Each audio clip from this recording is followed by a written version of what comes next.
Hey guys, welcome back to my YouTube channel. I'm sorry my voice is quite raspy. I caught a flu. Today we're going to be testing for nutrients like proteins and fats and oil. Today's test is called the Biuret test. This first clip of the video, I actually made a mistake in preparing or in formulating the solutions, and I did not get the perfect, and I didn't even get a good result. So at this first clip I actually did something wrong, which in the next clip you're going to be seeing we're going to be correcting our mistakes. Shout out to Wanu, my student, who actually thought of this, and she just picked up my phone and started recording. The iPhone feature can allow you to just record even if you don't know the password, because that girl just quickly recorded this. As I said, sorry, I caught the flu, so my voice is raspy and I don't want anything to stop me from making this video. So you can see our solution is foamy, it is greenish. This is not what we want. This is far from what we want. This is not even close to anything that we need as the final result. So I definitely had to go back to the drawing board and redo this practical. So this time around we're going to be making use of some chemicals called, we have one copper 2 sulfates, and we have another one called the sodium hydroxide.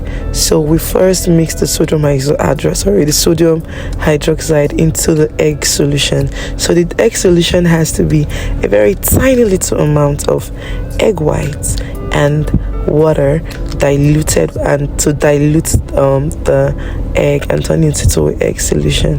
And then into that we're going to use like 2 ml of that egg solution, and then into that 2 ml of the egg solution we're going to pour the first chemical called sodium hydroxide, and after that we're going to mix it for a while, and then we're going to pour this blue one here.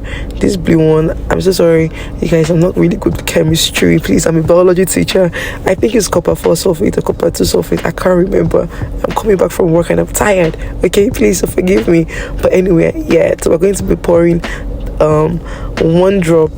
or 2 drop of that blue chemical into our egg solution that we have mixed with sodium hydroxide. Remember, like 2 ml of that.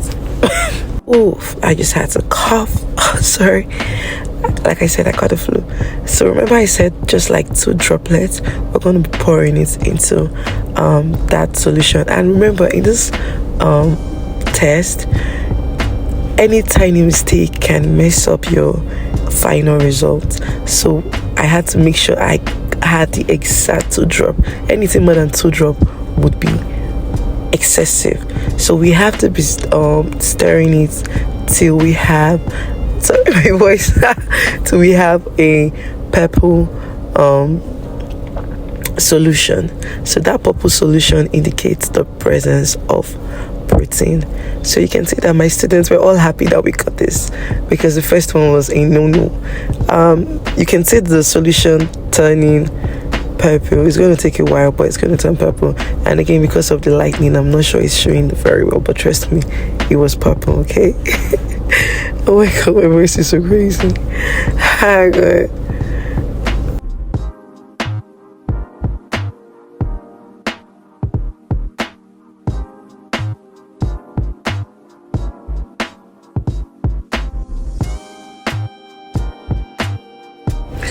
Then we ran a test for fat and oil called a very simple test, a translucent test. We wet one white paper with water and wet the other one with oil. After a couple of minutes, the water dried and just dried off completely normal, and then the oil dried off and the paper became translucent, which indicates the presence of oil.